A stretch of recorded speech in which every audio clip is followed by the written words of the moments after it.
Welcome student. In this meeting we are going to discuss about control and regulation of respiration. Respiration under the dual control means respiration जो है वो दो control जो है respiration भी हमारी body में रहते हैं. First one is the nervous control, second one is the chemical control. Nervous control means जो ब्रेन में न्यूरॉन प्रेजेंट है और ब्रेन के जो कुछ पार्ट है वो रेट ऑफ रेस्पिरेशन को कंट्रोल करेंगे. And chemical control means certain chemical which are present in our blood. These chemical are responsible for control of respiration. First one is the neural control और nervous control. In this control before discuss this control हमें जो पता होना चाहिए वो ये है कि ह्यूमन बीइंग जो नॉर्मल उसका ब्रीदिंग रेट है वो 12 से 15 टाइम पर मिनट रहता है. और ये ब्रीदिंग रेट जो है अलग अलग रहता है. जैसे छोटे बच्चों में, इन्फेंट में ये बहुत ज्यादा रहता है. एंड ये जो नॉर्मल ब्रीदिंग रेट है, ठीक है, this rate of respiration is controlled by the group of neuron which are located in the brain. और ब्रेन के किस पार्ट में वो न्यूरॉन जो है वो प्रेजेंट होते हैं? That is present in medulla oblongata and pons वेरोबुलाई. अब यहाँ पर हम थोड़ा सा समझने की कोशिश करते हैं ब्रेन के स्ट्रक्चर को. ये मैंने एक रफ सा स्केच बनाया है. ये side view, this is the side view of a human brain. तो ये पूरा जो पोर्शन है, ये पूरा का पूरा पोर्शन है, that is the fore brain का ये पार्ट है. सेरेब्रम है ये, cerebrum. And this is the mid brain. एंड मिड ब्रेन के नीचे हम हाइंड ब्रेन पे आ रहे हैं. This is the pons, this is medulla and this is the cerebellum जो पीछे को है. अब यहाँ पर क्या है, यहाँ आप आ जाए इस डायग्राम पे. यहाँ पर इन दिस पोन हमने बात की the group of neuron which control the rate of respiration which are present in this pons and this part of a medulla. And in this part medulla, ये मेडुला पार्ट है. And in this part medulla have a one respiratory centre, ठीक है. And respiratory centre, this is known as a rhythmic respiratory rhythmic centre. ये जो centre है, this is the main centre which control the rate of respiration. मतलब main control जो है इस centre का रहता है. And there is two more centre which are present in the pons वेरोबुलाई. And these centers are the pneumotaxic center and aponestic center. Pneumotaxic center and aponestic center both are present in the pones. So there is a three main center which control the rate of respiration. Now how they control the rate of respiration, try to understand with the help of diagram. See here, this is the brain and these are the lungs. And the brain, simple सा structure हमने draw किया है brain का. बहुत ज्यादा detail structure हमने नहीं draw किया है यहाँ पर. सिंपली हमने वो पार्ट यहाँ पर ड्रॉ किए हैं जो कि रेट ऑफ रेस्पिरेशन को कंट्रोल करते हैं. तो this is a pons and this part is a medulla. And as we earlier discuss, the pons have a two respiratory centre. These round structure are the respiratory center, and this one is the one respiratory center which is present in the medulla. अब यहाँ पर जो हम समझे वो ये है कि जो मेडुला का रेस्पिरेटरी सेंटर है, जिसको हम जो है this is a main respiratory centre जो कि मेडुला में है. And this respiratory centre is also known as a rhyme centre और अ रिदमिक सेंटर. सबसे पहले देखो ये होता क्या है. This centre is the main centre. मतलब इसके पास बहुत सारी पावर है जो कि रेस्पिरेशन को कंट्रोल करती है. How it control the rate of respiration. अब ये कैसे कंट्रोल करती है, उससे पहले हम जो है प्रोसेस, जो मैकेनिज्म है रेस्पिरेशन का, उसको थोड़ा सा ब्रीफली हम उसको डिस्कस कर लेते हैं. एक्चुअली जो रेस्पिरेशन है, मैकेनिज्म ऑफ ब्रीदिंग या रेस्पिरेशन जो भी हम कहते हैं, उसमें जो मेन रोल रहता है, दीज आर द रिब्स. ये बाहर जो ड्रॉ की है मैंने, these are the ribs and the red colour are the external intercostal muscle which are present inside the ribs. And this structure is known as the diaphragm. अब होता क्या है कि जो ये मेन सेंटर है, this is the rhyme center or a rhythmic center, and this center have a lot of power, and this center send the impulse. यहाँ से ये न्यूरॉन्स के थ्रू जो है ये मैसेज को भेजेगा, इम्पल्स जनरेट करेगा to these muscles, external intercostal muscle, and due to this message or due to this impulse, these muscle contract. ये muscle क्या हो जाएगी? Contract हो जाएगी. Contract, and again the next impulse will be generated and goes to the diaphragm, which are present below the lungs in the dome shape, and due by receiving this impulse from this center, this diaphragm become flat, and the thoracic cavity, size of thoracic cavity goes increases. जैसे ही size increase होता है इसका, air will be rushed inside and inhalation is take place. This is the control of this center, that is the rhythmic center. Means rhythmic center control the inhalation like this. But ये जो center है, ये center जो है like Superman कह सकते हैं हम, या like a child, ठीक है, एक बच्चे की तरह ये है जिसके पास पावर तो बहुत सारी है, बट होता क्या है कि पावर बहुत सारी है बट ये जो है अपनी पावर को कंट्रोल करना नहीं जानता है. ये क्या करता है, कॉन्टिन्यूसली जो है इसको जो है इम्पल्स सेंड करता रहेगा फॉर इनहिलेशन के लिए. और ये जो यहाँ पर जो है these muscles as well as the diaphragm get contract and the expansion of the lungs get expanded. And ये मोस्टली जो है अगर ऐसा होता रहा तो क्या हो जाएगा, एक्सपेंडेशन की वजह से जो है हमारे लंग्स जो है बर्स्ट आउट हो सकते हैं. बट उसी को कंट्रोल करने के लिए there is a two main control centre which are present in the pons. अब ये पोन्स पे जो कंट्रोल सेंटर है, ठीक है, first one is the pneumotaxic centre, that's red colour is the pneumotaxic centre. ये क्या करता है, that will be give the feedback to this. मतलब इसका जो कंट्रोल, इसकी जो पावर्स है इनको कॉन्ट्रैक्ट करने की और इनहिलेशन जिस वजह से होती है उसको ये कंट्रोल करता है. कब कंट्रोल करता है ये, दिस न्यूमेटोटॉक्सिक सेंटर जो है that will be give the feedback, that is the negative feedback to this center, this rhyme center for inhibition. कि यहाँ पर जो है, और ये जो यहाँ को इम्पल्स भेजता है वो इसको जो है इसकी वर्किंग को कंट्रोल कर लेता है फॉर 3 सेकेंड के लिए, वेरी इंपॉर्टेंट, ठीक है, 3 सेकेंड के लिए. और ये जो है एवरी 2 सेकेंड बाद ये इसको भेजता है. तो मतलब यहां से ये यहाँ जो इम्पल्स जाएगी that is for after every 2 second, ठीक है. क्यों, क्योंकि ये तो कॉन्टिन्यूसली भेज रहा है बट एवरी 2 सेकेंड बाद यहां से इसको जो है एक इम्पल्स आ रही है जो कि आगे जो इसकी इम्पल्स है उसको कंट्रोल कर रही है. हम ऐसे सिंपल लैंग्वेज में ऐसे समझे, अगर ये एक ऐसा बच्चा है जिसके पास जो है बहुत सारी पावर है इसको कंट्रोल करने की, बट इसे नहीं पता है कि वो पावर उसको कितने टाइम में कितनी बार यूज करनी है, तो दिस सेंटर, दिस हम कह रहे हैं pneumotaxic centre is like a dad. That is like a dad. जैसे डैड होते हैं वो अपने बच्चों को समझाते रहते हैं, वो उसी तरह से ये इसको जो है इसकी पावर को कंट्रोल करता रहता है और ये 3 सेकेंड के लिए इसको कंट्रोल कर लेता है. एंड एवरी 3 सेकेंड में जब ये न्यूमेटोटॉक्सिक सेंटर इसको कंट्रोल कर रहा है तब जो है एक्सिलेशन होता है, एक्सिलेशन हो रहा है, ठीक है. जब ये 2 सेकेंड के लिए यहां पर इनको कॉन्ट्रैक्ट करता है तब इनहिलेशन होता है, और यहां पर जो है जब ये इसको कंट्रोल कर रहा है तब एक्सिलेशन होता है. This is for a 3 second. Now अब there is another third respiratory centre which are also present in a पोन्स.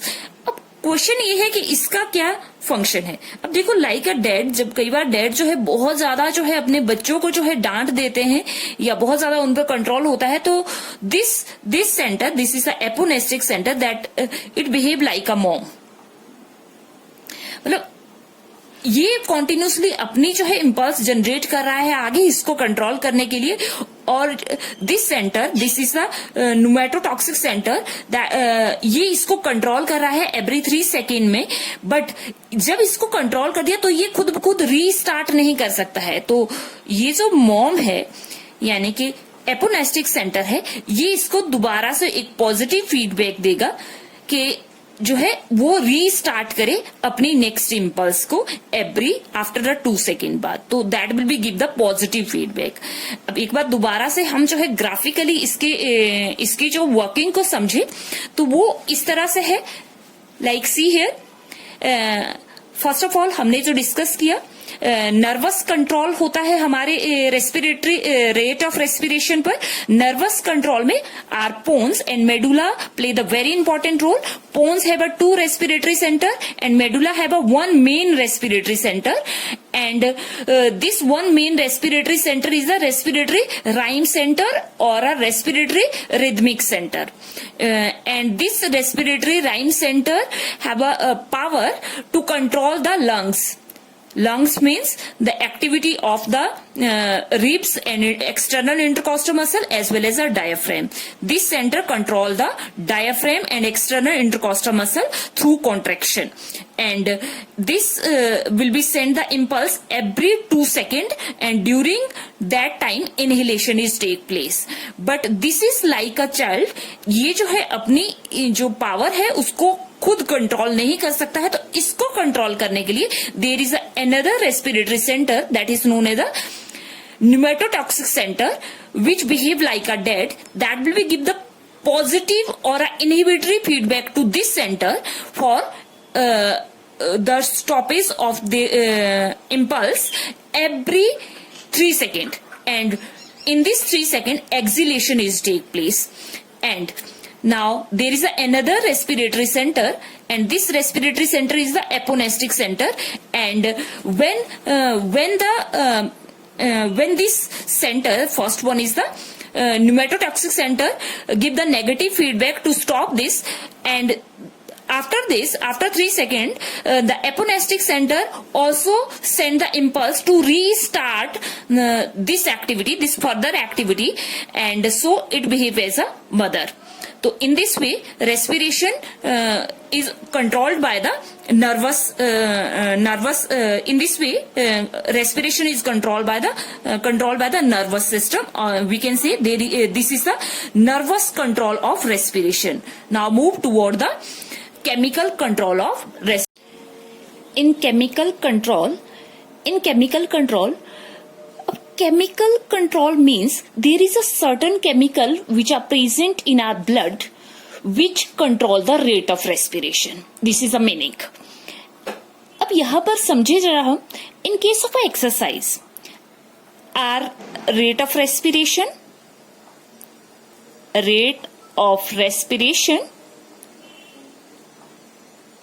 increase. Our rate of respiration increase. Question is why? Why our rate of respiration is increase? The answer is, अगर हम answer की बात करें, due to in CO2 increase in our body, hydrogen ion concentration increase our body, and oxygen decrease in our body. Question ये है कि हमारी body को कैसे पता चला कि वहां पर CO2 इंक्रीज हो गई है, हाइड्रोजन आयन इंक्रीज हो गया है, या ऑक्सीजन की कंसंट्रेशन जो है वो डिक्रीज हो गई है. Our body have a chemo receptor. Now again, where ये कीमो रिसेप्टर है कहां पर, जिसने ये पता लगाया कि ये जो है CO2 की कंसंट्रेशन इंक्रीज हो गई, H positive ion concentration increase हो गई, एंड O2 की कंसंट्रेशन जो है वो डिक्रीज हो गई. इनकी वजह से जो है रेट ऑफ रेस्पिरेशन इंक्रीज हो गया. That is actually the control of rate of respiration. This control is known as a chemical control of respiration. Again, question हमारा वही है, कहां पर प्रेजेंट है. ठीक है बेटा, there is a certain chemosensitive area which are situated in our brain. तो यहां पर मैं एक दोबारा से ब्रेन का स्ट्रक्चर ड्रॉ कर लिया है मैंने, और ब्रेन में आपको पता है ठीक है, this is the side view of brain. तो ये हमारा जो है वो फोर ब्रेन का ही पार्ट आ गया है, सेरेबेलम, ठीक है, cerebrum,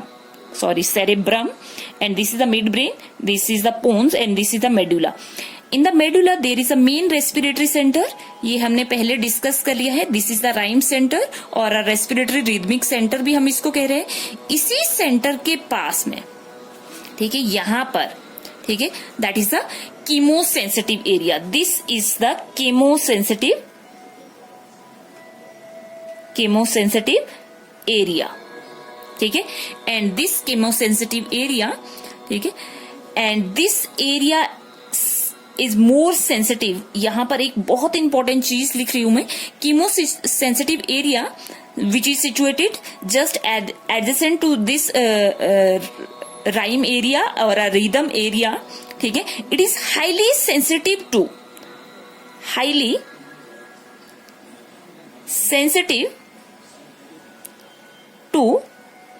CO2 increased concentration as well as H positive and increased concentration only, not for this.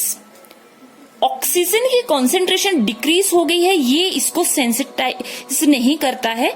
This is sensitive only for the CO2 concentration, increase concentration and H positive ion increase concentration. यहां से question आता है बेटा, ठीक है, यहां से जो है वो क्वेश्चन आता है. दोबारा से समझा देती हूं मैं एक बार कि this chemosensitive area is highly sensitive to increase the CO2 concentration as well as the increased hydrogen ion concentration को ये sensitize करता है ये area. and this area is not sensitive to decrease the oxygen concentration, ठीक है. तो first one is this and the second one is the these chemoreceptor are also present in our heart, ठीक है. this is the heart. अगर आप यहाँ पर देखिए तो यहाँ पर हार्ट का स्ट्रक्चर मैंने ड्रॉ किया है. And heart, this is the right auricle, right ventricle, left auricle, left ventricle, ठीक है. एंड यहाँ से जो है एक तरफ से डिऑक्सीनेटेड ब्लड आएगा, एक तरफ से ऑक्सीजनेटेड, वो मैं बहुत ज्यादा यहाँ एक्सप्लेन नहीं कर रही हूँ, ठीक है. There is an arteries that is known as this artery is known as the carotid arteries, ठीक है. This artery is known as carotid arteries, ठीक है. तो यहां पर आप थोड़ा सा समझे, this is the carotid artery, ठीक है. And this carotid arteries have a certain chemosensitive areas, ठीक है. When the blood will be circulate this to this, these chemosensitive areas are also sensitive for, ठीक है, also sensitive for CO2 increased concentration as well as H positive increased concentration, and these chemosensitive area secrete certain chemical which send to the message to this main respiratory center, that is the respiratory rhythm center, and this area is also send the message to this. ये सिर्फ ये बताएंगे कि देखो यार यहाँ पर जो है ये कंसेंट्रेशन जो है वो इंक्रीज हो गई है कार्बन डाइऑक्साइड की, एंड ड्यू टू दिस ये इसको मैसेज भेजेंगे, ठीक है, इस एरिया को ये मैसेज भेजेंगे. That is the main respiratory centre, जो हमने पहले भी बात की है न्यूरल कंट्रोल में. और ये जो है फिर न्यूरल कंट्रोल के थ्रू जो है आगे जो है लंग्स को और जो इंटरकोस्टल मसल्स है, डायफ्रेम्स है, लंग्स को ये जल्दी जल्दी जो है फास्ट रेस्पिरेशन के लिए और ब्रीदिंग के लिए, रेस्पिरेशन और ब्रीदिंग के लिए जो है वो रेडी करेगा, जिस वजह से हमारा जो है rate of respiration goes increases, rate of respiration increases, ठीक है. Let's revise once again. This is a chemical control of respiration. During this control, हम यहाँ पर जो है during the heavy exercise, our rate of respiration is increased. Why? Because all these chemicals concentration increase in our blood, and for this our body have a chemoreceptor which are present in the medulla. First chemosensitive area is present in the medulla, which sense the increased concentration of carbon dioxide and hydrogen ion concentration, as well as the certain chemoreceptor area or a chemosensitive area which are present in the carotid arteries of the heart. These chemosensitive area send the message to the main respiratory center which are present in the medulla, and this respiratory center is the respiratory rhythmic center or a rhyme center, and this rhyme center control the activity of lungs by increasing the rate of respiration. In this way, rate of respiration is controlled. So this is all for today. Thank you. Have a nice day.